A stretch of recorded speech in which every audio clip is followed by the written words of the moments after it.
The New Jim Crow is a book that was published a while back, and it's this lady who's a critical race theorist who argues that black men who are found guilty in a court of law by their peers are then sent to jail. But if it happens en masse, because they find a lot of black men who have engaged in criminal activity and then sent to prison after going to court, that's Jim Crow. Okay, so if a lot of black men are found guilty with evidence in a court of law and then go to prison, that's Jim Crow. So you have legal safety in numbers. So as long as you're in a large enough group of people, you can basically do what you want. That's because that's racist if you're... Yeah, otherwise it's racial discrimination, which is obvious nonsense. The lady who wrote this, being a far left critical race theorist type, is of course going to say stuff like this. What's interesting though is we can point to the effects of these people's ideology, and it is the new Jim Crow. And when I say Jim Crow, I mean segregation in schools, because we've spoken about this before, but you can see it in not black and white, in color these days, of the next clip here. So if we go to the next link, you can see this is a guy posting. Critical race theory in action. Black parents outraged after discovering their children are being segregated by race. Parents told there are white classrooms and there are black classrooms, and the students must not mix. Separate but equal. And you'll notice a black principal made that decision. Yeah, I don't understand that impulse. Surely he must understand, having been in school himself, I imagine. That's where you've got to read more critical race theory, that desegregation was a bad idea because it helps the white community continue their racial power. Doesn't make any sense, I know. But let's go for the first clip in which you can see this lady making her allegations. Yes, the school district here has looked into these allegations and says it has taken action. Still, parent Kyla Posey says she can't believe a principal thought separating students according to race was a good idea. We've lost sleep trying to figure out, why would a person do this? Kyla Posey says she was stunned when she learned about classes segregated by race at Mary Lynn Elementary last year, a practice she says was put in place and condoned by Principal Sharon Briscoe. First, it was just disbelief that I was having this conversation in 2020 with a person that looks just like me, a black woman. It's segregating classrooms. You cannot segregate classrooms. You can't do it. Posey says she found out the school was putting black students in 2 separate classes with 2 separate teachers. The white kids were placed in 6 classes with 6 different teachers. The parent says she found this out when she let Briscoe know she wanted her child placed in the classroom of a teacher she thought would be a good fit. Posey says the principal said that wouldn't work. She said that that's not one of the black classes, and I immediately said, what does that mean? I was confused. I asked for more clarification on, I was like, we have those in the school? And she proceeded to say that, yes, I have decided that I'm going to place all of the black students in 2 classes. Posey says she insisted her child be placed in a class with white students. She says Briscoe explained her child would be isolated. And I explained to her she shouldn't be isolated or punished because I'm unwilling to go along with your illegal and unethical practice. Can you imagine that conversation? I know. Just being the parent there talking to the principal, is like, well, he's going to the black classroom. In my mind, they've all got southern accents. All the critical race theorists. Good for that mother, though, that she actually went that far and insisted. I mean... What the hell is wrong with you? Yeah, this is illegal. But also just the idea of she's being like, yeah, we got the black classroom down here your son is going to. And also, you can use this black-only bathroom that we've also segregated off. And also, the water fountain over there, that's just for you. Don't use any of the others. Not around these parts. The fact that the principal of the school seemed to just mention it in passing like it's perfectly normal as well. Very weird, kind of betrays how far down the rabbit hole they must be. They're just like, yeah, well, they're in the black classroom, they're in the white classroom, that's just how it is, you know? We're just segregating them off. I mean, it's 2021. Don't you want to be a bigot? Like, Jesus Christ. Like, the level this has gotten to where they're just brazen about it, as you say. I mean, mentioning in passing, yeah, we segregate the kids by race. What of it? Like, also, I don't know how this is going to work, because, I mean, at this point, there's probably been enough race mixing that you actually do need to get the Family Guy color chart out. Like, where's the line, lady? Like, where's non-white and white? At which point does that happen? Why do I think that this principal probably operates under the 1-drop rule? What, 1 drop black or 1 drop white? I mean, it doesn't matter. Okay. So, one of the other things I thought of here is that the thing is obviously because she's a black principal. She is not Uncle Ruckus. Like, she is not like, well, the glorious white man needs his own spit. That's not happening. No, this is clearly along the lines of critical race theorists who argue that you need to resegregate the schools or that segregation was bad. I mean, the opening essay in the critical race theory textbook Carl has is this guy called Derek Bell arguing that Brown v. Board of Education was wrong, and instead we should have kept the black segregated schools separate but equal, because that was the right thing to do, according to the critical race theorists. And you can see it being reenacted. And this isn't the only example, as we've mentioned, with Governor DeSantis. When he banned critical race theory being taught in schools, some of the examples he gave were situations in Florida. I mean, this is in Maryland, but in Florida they had a school that also segregated kids by their race. This is not coincidence. This is like when, what is it, there's Islamic terrorist attacks, and everyone's like, well, it's got nothing to do with Islam. Islamic terrorist attack. You know, it's ridiculous. The fact that you've got multiple schools all operating along the same ideology, segregating kids by race, there's a reason for that. There's a reason they're not doing it along eye color or hair color, like they're doing it along racial lines. Anyway, let's go to the next one here, in which she says that she's suing the school. Good. The Posies recorded a call with an assistant principal where they complained about the segregated classes. The administrator confirmed it was the principal's decision and seemed to offer an explanation why the classes were set up this way. We have more black kids too, and then some of them are in a class because of the services that they need. Kyla Posey has filed this discrimination complaint with the U.S. Department of Education's Office of Civil Rights. Her attorney, Sharice Shields, says what's going on at Mary Lynn is a violation of Title VI of the Civil Rights Act of 1964. Title VI of the Civil Rights Act of 1964 say that you cannot treat one group of people differently based upon race, and that is what is going on at Mary Lynn. Could you imagine being in the Civil Rights Office and getting that as a complaint? It's like You wouldn't be able to believe it, would you? for the last 50 years, we've never had a complaint like this, and then all of a sudden they started reintroducing segregation, and we're going to have to go down and desegregate the schools with the National Guard again, like Little Rock style.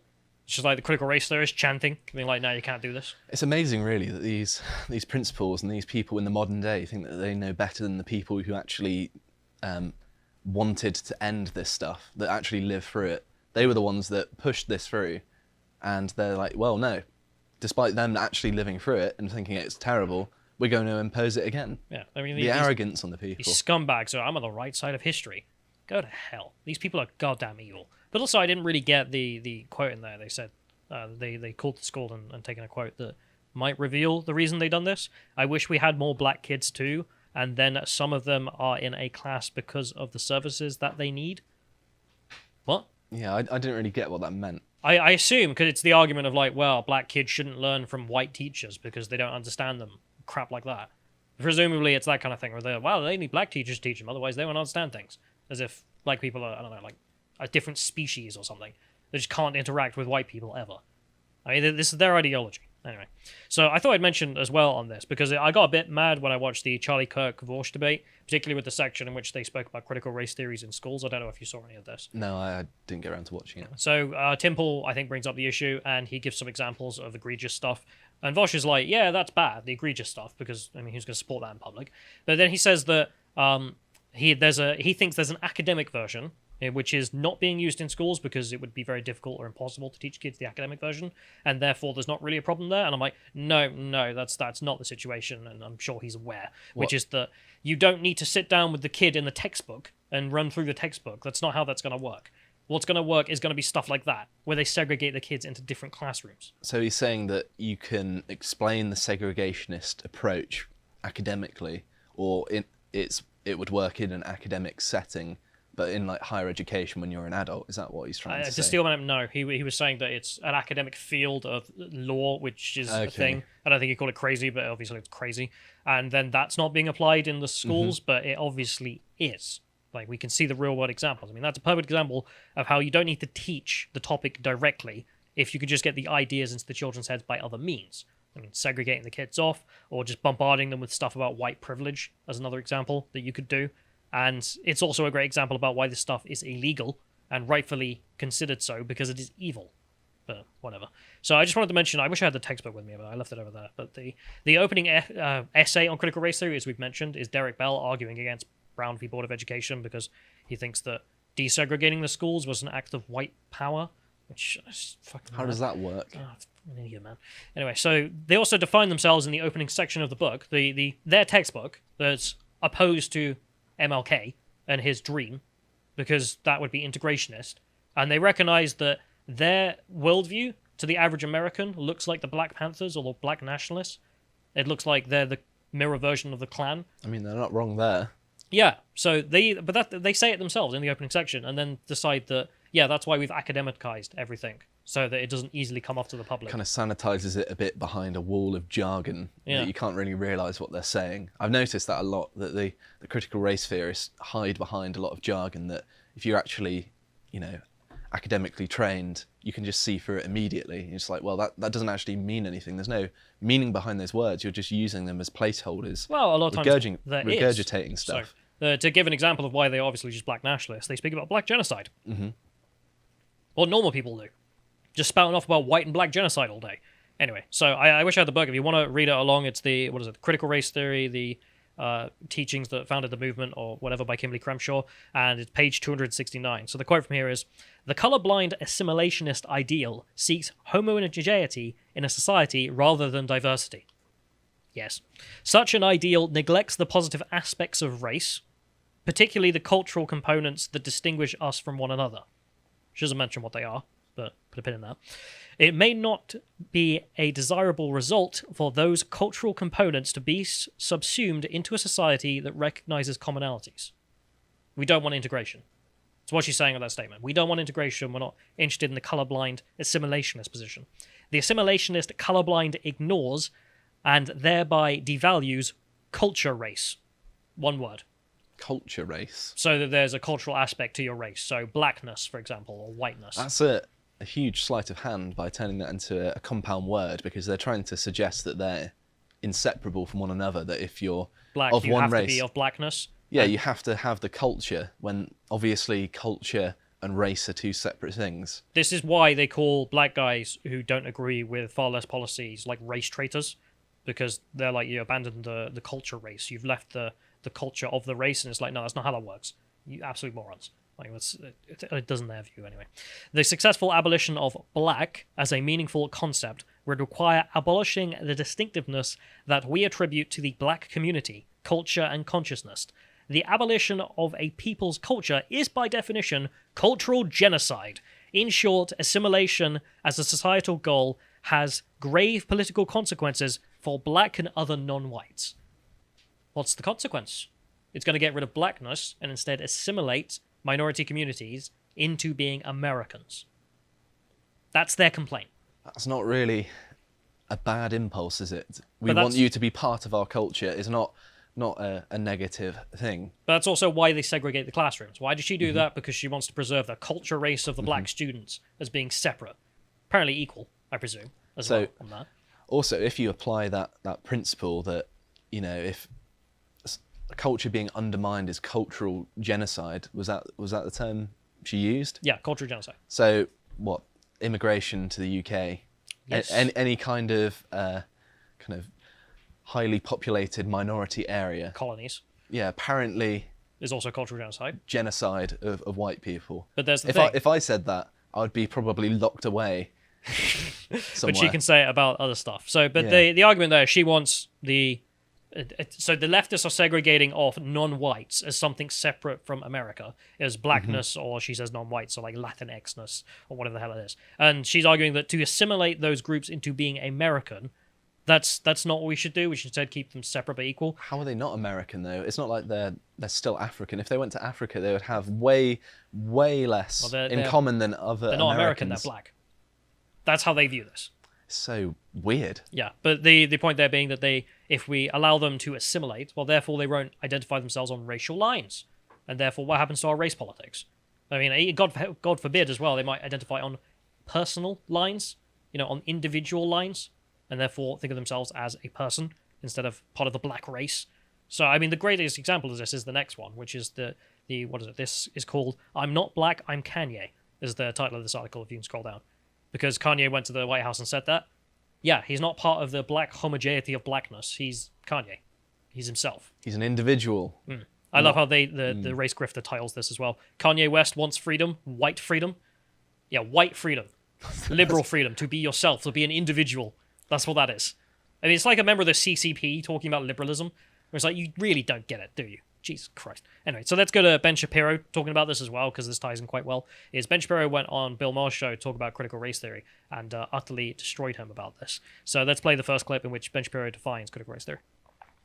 What is critical race theory? I will admit that I read a lot of critical race theory in law school. So, the work of Derek Bell or Gene Stefanczyk This is and the Richard stuff Delgado. no one knows but you and 6 other people. Right. So, But what matters is what is it practically? It's being taught in schools or some form of. yes, there's a certain sort of crystallized version of it that is a lot less complex than what critical race theory actually is. But critical race theory essentially argues that racism is baked into all the systems of American society and that any sort of neutral system is in fact a guise for racial power. And so the argument is made by Derek Bell, for example, that Brown versus Board of Education, this is an argument he made in 1991, that Brown versus Board of Education was actually a way for the white community to leverage its own power. It wasn't an attempt to end segregation in public schools. Even things that are purportedly good in terms of race, so long as they uphold these broader systems, things like capitalism or things like the meritocracy, these things are actually just guises for power. And so what that boils down to in sort of practical terms is all disparity equals discrimination. If you can see any stat where black people are underperforming white people, this means the system was set up for the benefit of white people and that white people have a duty to tear down these systems in order to alleviate the racism that's implicit in those systems. When it comes to schools, what this tends to boil down to is kids who are white have experienced privilege because the system was built for white people, and we have to change the standards. Right. Right. Pretty good job by Ben, but obviously insane. Like, he lays it out and he's like, right, this is obviously mad. Because, I mean, just go through some of the things he said there. So a neutral system is a guise for racial power. A neutral system. A system that is neutral on race is a guise for racial power. You hear them talking about that when they talk about colorblindness, how it's implicitly racist. Because it's like pro-white. treating everyone equal, yeah. Yeah, I mean, they say in the book, for example, MLK's dream of colorblindness, well, that helps whiteness. What is whiteness? It's being American, English, liberal philosophy, instead of, black nationalist Marxist philosophy, essentially. But also that desegregation was the white community leveraging its power. To do what? Yeah, what would they get out of that, really? I don't get this. Like, the white community are all a bunch of racists, so they want the black kids in the classroom with their kids. To do what? But that's probably the opposite of what a racist would do. It's mad. But also then he says that capitalism and meritocracy are levers for racial power. Ben says that, which is obviously, again, mad, and it's a great definition of what they believe, why they hate capitalism, why they hate meritocracy. I want to flatten everything. But also that all disparity is discrimination. I've seen this a million times. You can mention any article where they're like, oh, there's a disparity in the GB News and team. Therefore, there's racism. It's obvious garbage and is just demonstrable. And also that white children are privileged. And we need to teach them that they're privileged. Children that have just been born. Why? Because the school is desegregated, presumably. That's their privilege. That's not even objectively true either, because you go to the UK, most of the poor people who are underperforming are working class white. But explicitly stated in the situation I'm trying to get at is that Ben lays this all out quite well, and it is obviously a fucking mad ideology. It sounds incredibly stupid and insane to believe such things. So what's the response from his guest? Let's play the next clip. Now, okay, well, so Malcolm, you tell me your definition. Oh, I agree with everything he just said. Oh, great. You can see on Bill's face, he's just like, oh, my fucking audience. Why do they clap everything? It's like, right, this guy is clearly fucking mad if he believes what Ben just laid out to be critical race theory, which is also true, but then he does believe it. Okay, so that guy's a goddamn lunatic. And you can see on Bill's face where he's just like, why is my audience clapping this? You could tell by his body language, he kind of moved back a bit in like disgust, just like, I don't even be that close. He's sat across the table, yeah. Room as this guy. Which, if you want to watch the full debate, go for it. That's the only real interesting part. The rest of it is Malcolm making an ass of himself because he is just unbelievably aggressive to Ben for no reason. If we can go to Malcolm's tweet about this, you can see an example of this. Him afterwards being clearly butthurt and acting like a scum human being. He says, why I don't debate a flyweight fascist? Ben Shapiro. Ben Shapiro is a fascist. Okay. Because he's a dishonorable, unworthy troll pretending to be a thinking human. All right, dehumanizing language, that's good. Dishonorable, right. So you admit you were a prick the entire time throughout all of this, and you refuse to engage with anything Ben said, and he's the dishonorable one. He's also unworthy troll, unlike you, who's just sitting there flowing S into the air because you've got nothing. He looks embarrassing. And also, he's the unthinking human, the guy trying to engage in a debate about critical race theory, who is able to explain critical race theory, and you even agree with it, That guy is unthinking. He's never thought about anything. I like how he uses the word fascist and then refers to a Jewish person as unthinking human within like a sentence of each other. Oy vey. Anyway. The lack of self-awareness. But I thought we'd just end this on, because this has been fun, is just some kind of white pill, because I think it's just really funny. So, Tucker Carlson's been against critical race theory and fighting against the left very effectively. He's a very good orator and makes very good shows. So some people are really mad about him, and they've gone down to the Fox News headquarters to burn an American flag and pictures of Tucker. Like the Iranian parliament or something. Like in my head, they're all just chanting "Death to America" while they do this outside Fox News' headquarters. I like how it's not even that many people either. It's just like what a bunch of losers. They are Black Lives Matter on that flag there. Oh boy. But yeah, death to Tucker Carlson. Why? Well, he pointed out the worst people on the planet. Pretty sure it had liar written over his face as well there. Poor over Tucker Carlson. Oh boy. That sure showed him. Look at this guy with the flag who comes in a minute. Like, I'm pretty sure it's a Black Lives Matter on the back, isn't it? It's difficult to tell. It's hard to tell. Anyway, but yeah, that's some good cringe I thought we'd end on. But otherwise, yeah, segregationists, man. Literal segregationists. I don't ever say that there's just nothing going on in the schools and whatnot. And they're segregating kids. These are the most evil people in modern politics. If you enjoyed this segment from the podcast of the Lotus Eaters, you can watch the full broadcast live every weekday at 1 p.m. UK time on lotuseaters.com.